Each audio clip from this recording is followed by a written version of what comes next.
A genius bread trick everyone should know. To start, we place 500 grams of sliced bread with no crust in a pot with hot water, filling up to halfway.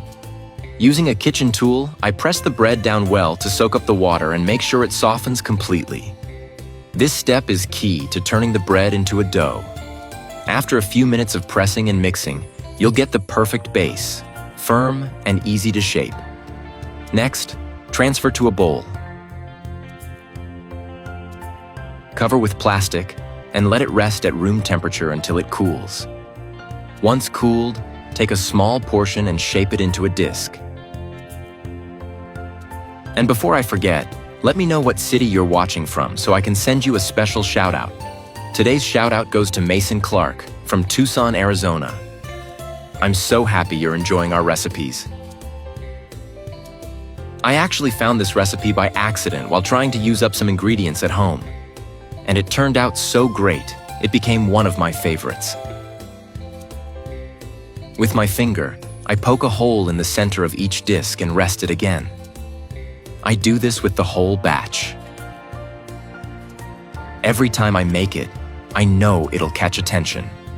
The dough sets up perfectly, holds its shape easily, and even though it's simple, it always looks impressive.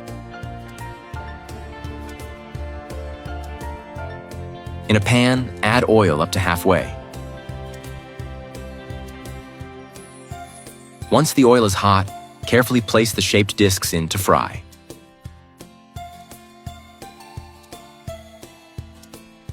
Make sure they get golden on both sides. Each time I make this recipe, I realize how much the final look depends on this step. It's where the texture sets, the finish shines, and everything turns delicious. Now for the part my kids love, and I'm sure yours will too.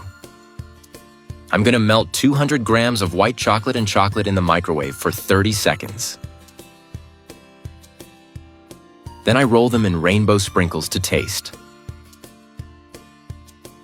Next, I dip one of the discs into the melted white chocolate and then roll that delicious ring in granulated chocolate to taste.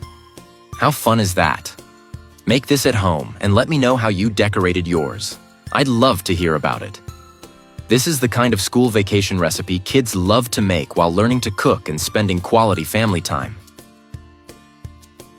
Every time I make it, it gets the same reaction. It draws attention, delivers great results, and still surprises. It's the kind of recipe worth repeating without a second thought.